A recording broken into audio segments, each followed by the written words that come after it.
48 bulan mungkin. 24 bulan. Oh, 24 bulan ya. 24 bulan. Ini marah-marahnya sejak kapan? Sejak kalau dia ada yang minta Bu Bidan, dia pasti marah. Oh, gitu ya. Sudah ada 1 mingguan ini atau 1 bulan belakangan ini? 1 mingguan. 1 mingguan ini ya.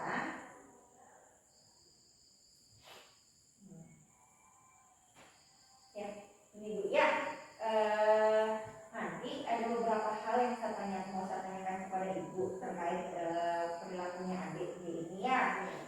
Nanti Ibu mohon jawab ini apa adanya sejujur-jujurnya ya, biar nanti hasil tesnya ini juga lebih akurat. Sebenarnya apa yang terjadi sama adik, kenapa adik mudah marah-marah gitu ya. Nih, yang pertama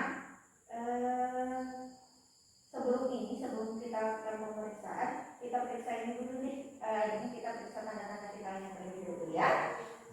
Kita periksa dulu nantinya Bu ya. Oh, normal. Ini lagi demam nggak Bu ya? Enggak ya. Suhunya juga normal. Pernapasannya juga tampak normal ya. Nah, sekarang ini Bu, untuk pertanyaannya yang saya lihat, ini adiknya sering marahnya seperti apa, sampai tantrum atau enggak? Enggak sampai tantrum, cuma lebih sering terlihat ya, marah gitu ya, langsung tanpa sebab ya, cuma marah gitu ya. Terus kalau dia lagi bermain sama teman-temannya, lebih sering menghindar atau menyendiri gitu enggak? Enggak ya. Terus kalau sampai marah kan ini sering marah-marah ya. Kalau untuk perilakunya sendiri, dia sering ini enggak menendang barang atau membanting barang atau sampai merusak mainannya gitu enggak Bu? Merusak tidak ya. Terus kalau misalnya dia bermain sama temannya atau melihat orang baru, sering muncul rasa ketakutan gitu enggak, atau kelihatan kecemasan dari adiknya enggak? Enggak ya. Terus kalau misalnya kan adik ini mungkin sudah belajar ya sama ibu ya, mungkin belajar pengucapan kata atau belajar tentang motoriknya. Menurutnya ibu, konsentrasi pas adik marah-marah ini, selama adik marah-marah ini berkurang enggak? Pasti marah-marahnya agak berkurang sedikit. Tapi kalau konsentrasinya misalnya diajar masih bagus ya. Terus dia sering merasa kebingungan gitu enggak? Sering kayak linglung gitu enggak ya? Kalau untuk pola tidurnya, pola makannya itu masih teratur? Masih ini ya, masih lengkap makannya? Masih ya. Dia sering pernah mengeluh ini enggak Bu? Pernah mengeluh ke ibunya tiba-tiba dia sakit kepala atau sakit perut? Itu enggak ada ya. Terus adiknya sering terlihat kayak putus asa gitu nggak sih Bu, kayak ini? Tidak ya. Kalau misalnya terjadi kemunduran perilaku nggak Bu, misalnya seperti ini, adiknya pertamanya sudah nggak ngompol, itu tiba-tiba dia ngompol kembali, atau enggak misalnya dia sebelumnya sudah bisa lepas jarinya, misalnya dia semut jari gitu kan, sudah lepas dari itu, tapi kemudian tiba-tiba balik lagi. Nggak ada juga ya.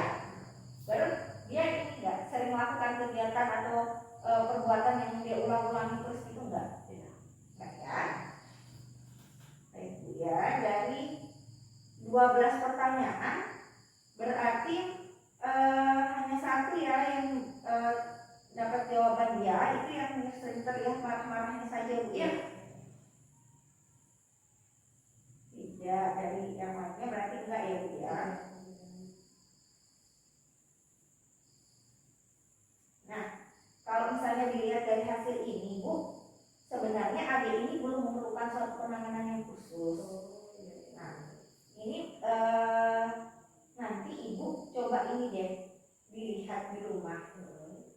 Mungkin ada sesuatu yang salah atau introspeksi lah dari pola asuhnya Ibu. Mungkin ada sesuatu yang salah atau mungkin sudah menyimpang dari pola asuh Ibu yang sebelumnya, gitu ya. Terus bapaknya, ibu tinggal di rumah dengan suami dan anak atau dengan keluarga lainnya? Suami sama anak saya, Bu. Suami dengan anak saja ya. Berarti ini ibu diskusikan dengan suaminya ibu atau bapaknya anak, bapaknya adik dia ya. Diskusikan ini pola asuh yang selama ini ada nggak ya kira-kira keliru atau sudah lari dari jalur pola asuh yang sebelumnya. Biasa anak akan kaget ya kalau misalnya mendapat pola asuh yang baru belum bisa dia terima. Kemudian ini juga ibu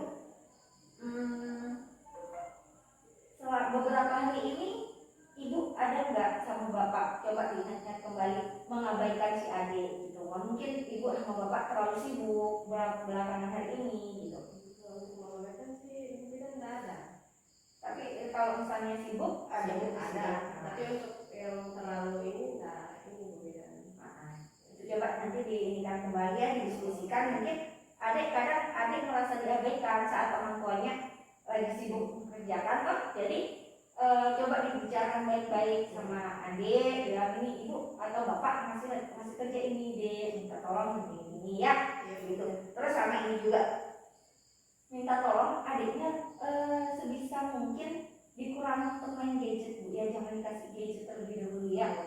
Soalnya biasanya untuk umur-umur adik ini masih sangat sensitif, masih sangat rentan. Kalau dia sudah terlalu fokus di gadget, biasanya dia berubah perilakunya menjadi pendiam, sensitif, gitu ya. Karena dia sudah jarang berinteraksi sama orang, karena dia fokusnya di gadgetnya ya.